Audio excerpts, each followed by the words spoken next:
여러분 안녕하십니까? 8월 29일 화요일 뉴스투데이 강원입니다. 이번 주부터 춘천 후평산업단지 안에 들어서는 지식산업센터 입주가 시작되는데요. 하지만 이미 분양받은 업체 가운데 일부 업체는 입주를 하지 못하게 됐다며 피해를 호소하고 있습니다. 어찌 된 일인지 이송미 기자가 단독 취재했습니다.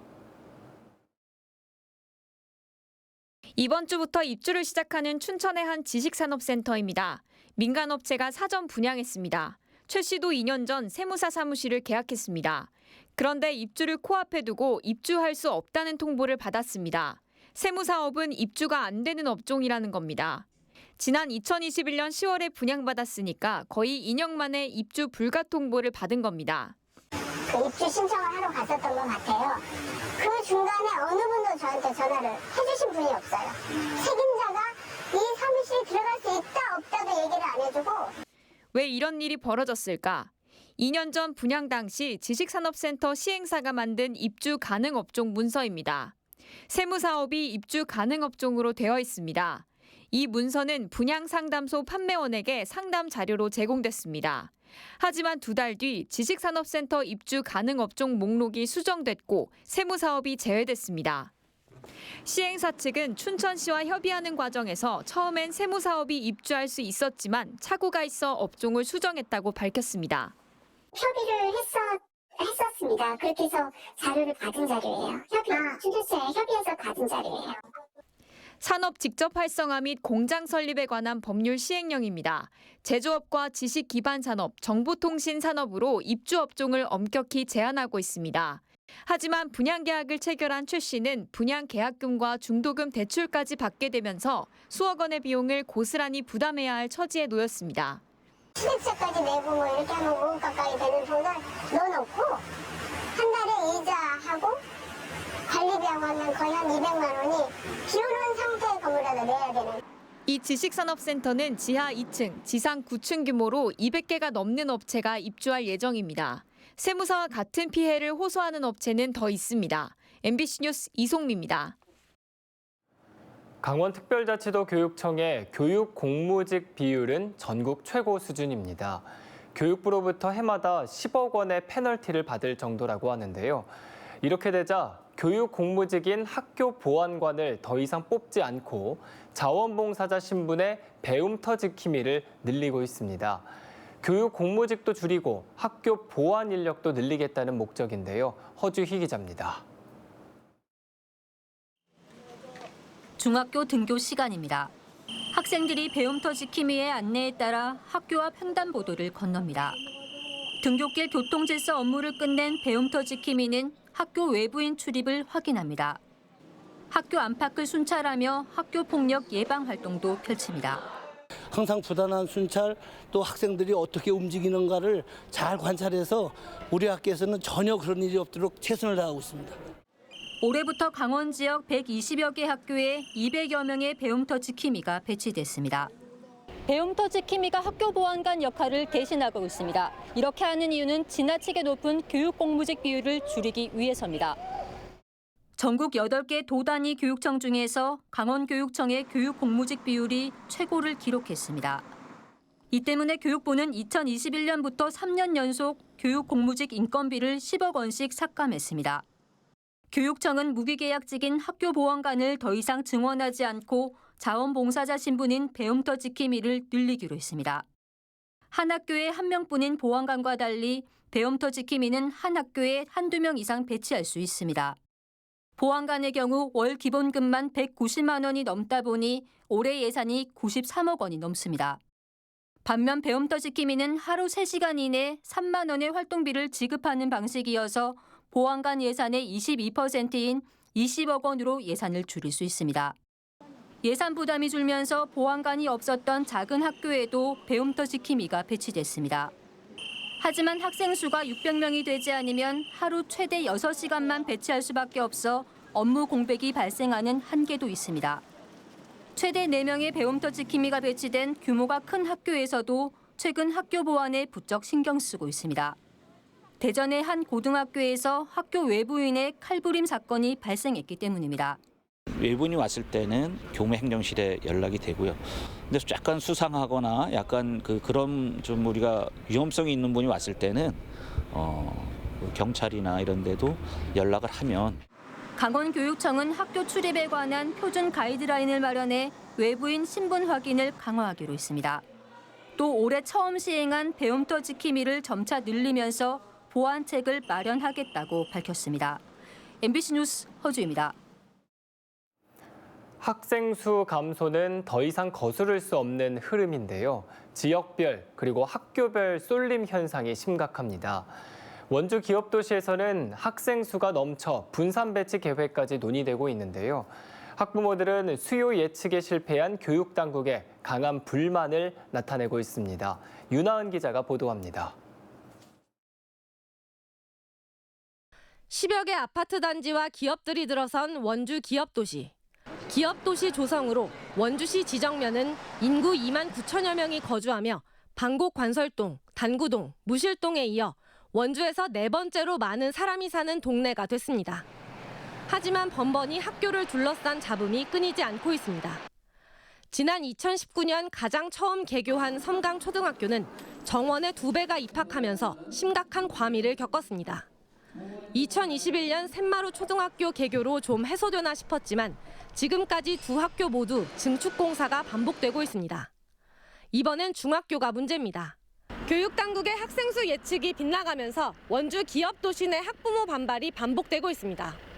기업도시 안에는 중학교가 하나뿐이어서 현재 6학년 학생들이 그대로 진학할 경우 당장 내년부터 학생 수 1,000명이 넘는 과밀학급, 과대학교가 우려되고 있습니다. 결국 원주교육지원청이 8km 거리에 있는 지정 중학교로 학생 분산 배치 계획안을 발표했지만 학부모들은 크게 반발하고 있습니다. 분진 많고 정리되어 있지 않은 학교에 아이를 보내게 됐어요. 그런데 내후년에는 또 마찬가지로 공사를 하고 있는 학교를 저희 아이를 또 보내더라고요. 막내 아이를. 3년 전, 4년 전에 얘기를 했을 때 저만 얘기했겠어요. 모든 학부모님들이 얘기하셨을 거예요. 그때 귀 기울여 주시고 지금의 중학교를 완벽하게 세팅 준비해 놓으셨으면 얼마나 좋았을까. 교육당국은 학생 수 예측 실패의 책임은 인정하면서도 학교 신설은 현실적으로 어렵다는 입장입니다. 언제까지 학생 수가 유지될지 알 수 없기 때문입니다. 5년, 10년은 늘어나다가 그 이후부터 다른 아파트 신흥지구가 나타나면서 글로 이동해 빠져나가가지고 지금 기존 학교, 무실동이나 단구동 쪽에 있는 옛날 큰 학교들 다 반토막 나 있습니다. 기업도시에는 2025년 섬강고등학교가 개교를 앞두고 있습니다. 그때까지는 학생들의 원거리 통학이 계속될 뿐만 아니라 개교하더라도 지금과 같은 과밀 현상이 반복될 게 뻔합니다. 늘 한 발 늦는 교육당국의 뒷북 행정으로 인한 통학 불편, 교육권 침해의 피해는 고스란히 학생과 학부모 몫으로 돌아가고 있습니다. MBC 뉴스 윤하은입니다. 속초를 마지막으로 강원 동해안 모든 해수욕장이 이번 여름 운영을 마무리했습니다. 지역 상인들이 지난 3년간 손꼽아 기다려온 거리두기 해제 후 첫 피서철이었는데 기대가 컸지만 코로나 이전보다 피서객 수가 크게 줄어들었습니다. 이하라 기자가 취재했습니다.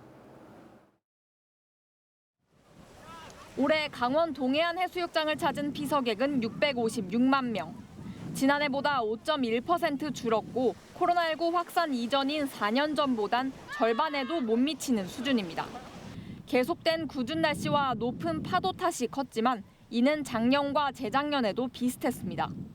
이보다는 코로나19 기간 동안 관광객들의 휴가철 피서 패턴이 달라졌기 때문이란 분석이 힘을 얻고 있습니다. 동해안에 많이 들어선 호텔에서 휴가를 보내는 호캉스족이 크게 늘었고 해수욕을 좀 안 하시게 되는 이유가 있을까요? 조금 거추장스럽죠. 그래서 안 하게 됐어요. 호텔 수영장은 편의시설이 잘 돼 있어가지고 수건 같은 거, 비치타올이나 이런 거 근데 여기는 다 가지고 나와야 되잖아요. 캠핑이 인기를 끌면서 산이나 강을 찾는 피서객도 많아졌습니다.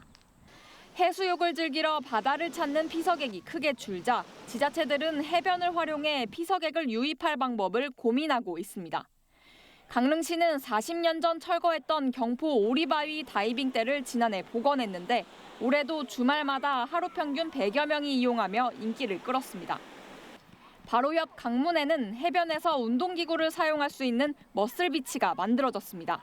송림과 이제 깨끗한 바다만으로 이제 많은 피서객분들을 유치하기는 조금 한계가 왔다고 제가 판단하고 있고요. 그러다 보니까 많은 이제 편의시설과 어떤 놀이시설을 저희가 이제 갖추기 위한. 동해시는 안전사고 예방을 위해 설치하는 안전감시대 디자인을 꾸미고 테트라포트에 색을 입히는 등 바닷가 주변 포토존 마련에 힘을 쏟고 있습니다. 모니터링을 하고 있는데 수암 해변만 쳐보기만 해도 이제 이색 막루 해변을 사이로 그 배경으로 사진을 찍어서 게시하는 분들도 계시고 그걸 보러 오시는 분도 더 많아졌다고 생각합니다. 이제는 푸른 바다만으로는 피서객을 끌어모으기 부족한 상황. 예전처럼 여름철 북적이는 해변을 다시 만나기 위해서는 더 많은 볼거리와 즐길 거리를 만들어야 한다는 숙제가 남았습니다. MBC 뉴스 이하라입니다. 한국은행 강원본부와 강릉본부가 추석을 앞두고 단기 운전 자금 수요가 많은 도내 중소기업의 자금 조달에 도움을 주기 위해 100억 원 규모의 특별 운전 자금을 지원합니다. 한국은행이 금융기관에 연 2% 금리로 자금을 지원하면 업체는 4억 원까지 대출을 받을 수 있습니다. 다음 달 4일부터 다음 달 27일 사이에 시중은행 등 금융기관에서 새로 대출을 받을 수 있고 실제 대출 금리는 금융기관이 업체별 신용도 등을 감안해 결정합니다. 강원도가 중소기업과 소상공인에게 냉방비 자금 대출을 지원합니다. 대출 규모는 170억 원으로 소상공인과 중소기업을 대상으로 6개월 거치 1년 분할 상환 조건으로 업체당 최대 1,000만 원까지 대출을 지원합니다.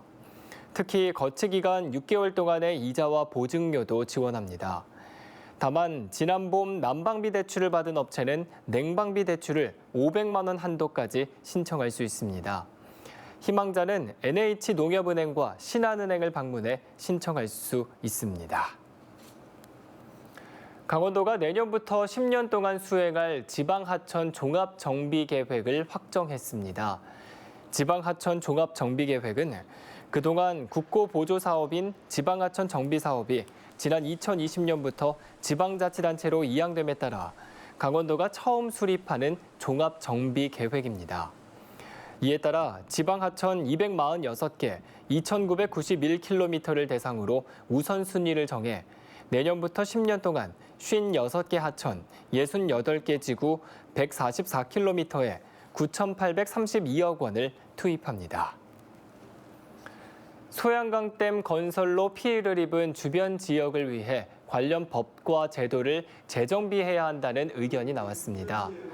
소양강댐 주변 지역 활성화 포럼에서는 소양강댐이 건설된 지 50년이 지났지만 주변 지역은 개발 규제와 불편한 교통, 안개 일수 증가로 여전히 피해가 크다고 지적됐습니다. 이에 따라 소양강댐 초과 수익 지자체 환원과 지원금 배분 방식 개선 등이 필요하다는 의견이 제기됐습니다. 또 강원특별법에 댐 주변 지역 활성화 특례를 두어 대책 사업 추진 기반을 마련해야 한다는 주장이 나왔습니다. 원주시 학성동 옛 원주역 일대에 건립 예정인 반도체 교육센터 예산이 정부의 지방재정 중앙투자심사를 통과했습니다. 강원도 내 반도체 전문 인력 양성을 위해 추진되는 반도체 교육센터 건립 사업에는 국비 200억 원 등 412억 원이 투입됩니다. 중앙투자심사 통과로 사업이 탄력을 받게 됐으며 이달 말 실시 설계 용역을 시작으로 내년 말 착공해 2026년 6월 준공이 목표입니다. 강원도와 중소벤처기업부, 강원테크노파크, 도내 7개 대학 등이 참여해 교육과정, 교육 장비 등 세부 기본계획 수립을 마쳤고 장비 구매 등을 진행하고 있습니다.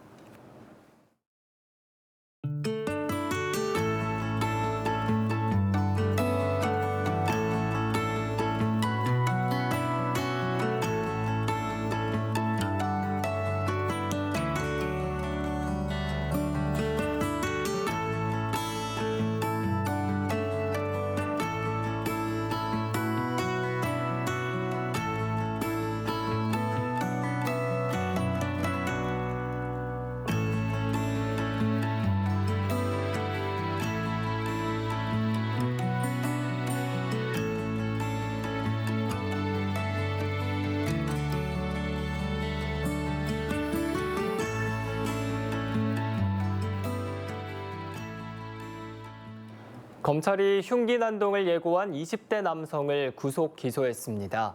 춘천검찰청은 협박죄와 위계 공무집행 방해죄로 20대 남성을 구속 기소했다고 밝혔습니다. 이 남성은 지난 4일 인터넷 커뮤니티 사이트에 저녁 7시 반 춘천에서 흉기 난동을 예고하는 글을 게시했습니다. 남성은 지난 7일 경찰의 IP 추적을 통해 춘천에서 붙잡혔습니다. 검찰은 살인 예고글로 전국적으로 불안감이 높아지는 상황인 만큼 피의자 공소 유지에 노력하겠다고 덧붙였습니다. 전임 최문순 도정에서 추진하다 중단된 드론 택시 시제기 개발 사업 추진에 관여했던 강원도 고위공무원 2명이 징계를 받았습니다.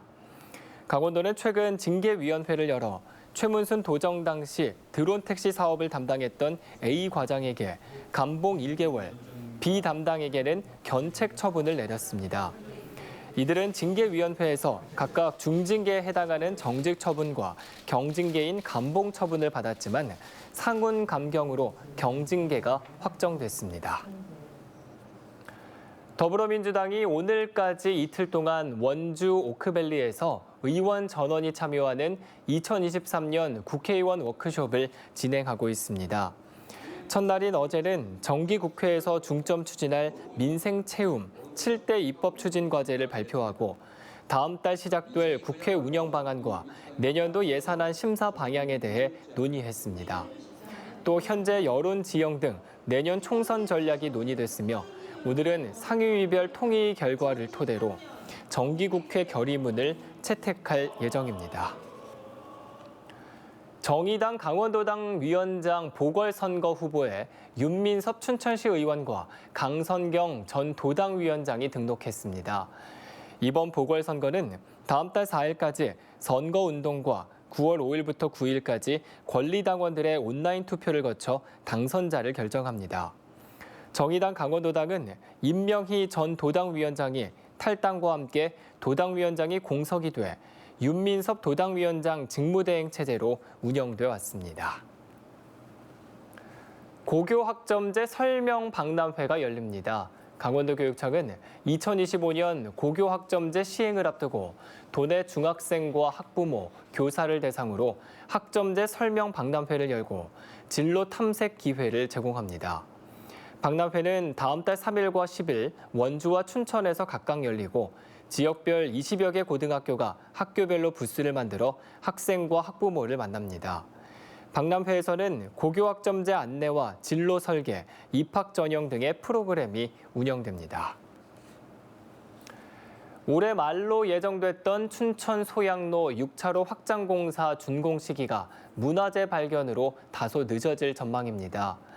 춘천시는 총 2.3km의 소양로 6차로 확장 구간 가운데 번개시장 근처 0.5km 구간에서 매장 문화재가 발견돼 작업을 중단했다고 밝혔습니다. 이에 따라 문화재 정밀 발굴 조사가 끝나는 대로 상수도 공사와 도로 포장을 마치고 남은 구간에 대한 공사를 내년 상반기까지 진행할 예정입니다. 춘천시 농업기술센터가 고소득 품종인 자색 옥수수 수확에 성공했습니다. 춘천시에 따르면 지난 16일부터 22일까지 춘천시 농업기술원 실증 시험포에서 자색 옥수수 500kg을 수확했습니다. 춘천시는 고함량의 안토시아닌이 포함된 자색 옥수수는 단순 식용이 아니라 화장품이나 액상차, 제과 제빵 등에 사용할 수 있어 농가 소득에 큰 도움이 될 것으로 기대했습니다. 태백시와 경남 통영시가 채용문화관광 분야 친선 결연 협약을 체결했습니다. 태백시에 따르면 두 도시는 전국 춘축의 대학축구 연맹대회를 연달아 개최하는 등 스포츠 대회 개최지와 전지 훈련지로 발전하고 있어 공동 번영과 상생 발전을 위한 협약을 맺었습니다. 이번 협약에 따라 태백시와 통영시는 스포츠, 경제, 문화, 예술, 관광 등 지역사회 전반에 걸쳐 상호 정보를 공유하고 지속적인 교류 협력 체계를 구축하기로 했습니다. 전교생이 54명뿐인 작은 중학교가 관악 경연대회에서 금상을 탔습니다. 홍천 팔렬중학교는 지난 23일 춘천 문예회관에서 열린 20회 전국 관악 경연대회에서 중등부 금상을 수상했습니다. 팔렬중학교는 전교생이 54명뿐인 작은 시골 학교지만 한 명이 하나의 악기를 연주할 수 있는 프로그램을 운영했고 이번 대회에도 전교생이 참가했습니다. 화천에서 화천 산천어 전국 파크골프 페스티벌이 시작됩니다. 화천군 체육회는 한안면 거래리 산천어 파크 골프장에서 오늘부터 이틀 동안 총 상금 1억 3천여만 원이 걸린 화천 산천어 전국 파크 골프 페스티벌 예선전이 시작된다고 밝혔습니다. 예선전은 다음 달 20일까지 8차례 진행되고 오는 10월 중순부터 결선전이 진행될 예정입니다. 올해로 2회째를 맞은 이번 대회의 참가 인원은 2,400명에 달합니다. 홍천군이 외국인 계절 근로자 운영 우수 지자체로 뽑혀 운영 사례를 발표한다고 밝혔습니다. 홍천군은 오늘 서울 양재 AT센터에서 법무부가 개최하는 지역 기반 비자 관련 워크숍을 통해 외국인 계절 근로자 우수 사례를 발표한다고 밝혔습니다. 홍천군은 지난해 외국인 계절 근로자 이탈이 단 한 명도 없어 올해는 전국에서 가장 많은 926명의 근로자들을 배정받았습니다. 홍천군은 외국인 계절 근로자 운영에 지자체의 역할 강화를 강조할 계획입니다. 인제군이 종합운동장을 새롭게 조성합니다. 인제군은 2025년까지 450억 원을 투입해 인제읍 남북리에 관중석 5,000석과 육상 트랙, 천연 잔디구장, 보조구장을 갖춘 대규모 체육시설에 대해 군 계획시설 실시 설계 인가를 고시했습니다. 사업 부지 토양 오염 정화 작업이 마무리되면 올해 안에 토지 매입까지 완료하고 내년 2월 공사를 착공할 예정입니다. 교육공무직본부가 교육부의 민원 대응 대책에 항의하며 전국 동시 기자회견을 열었습니다. 교육공무직본부 강원지부는 어제 오전 강원도 교육청 앞에서 기자회견을 열고 모든 1차 민원을 교육공무직에게 전가하는 교육부의 민원 대응 대책에 반대한다고 밝혔습니다. 이들은 교육부가 내놓은 민원 대응 일원화 정책은 교육공무직을 민원 업무 처리의 희생양으로 내모는 것이라며 교육청의 대책 마련을 요구했습니다. 이상으로 뉴스투데이 강원을 마칩니다. 고맙습니다.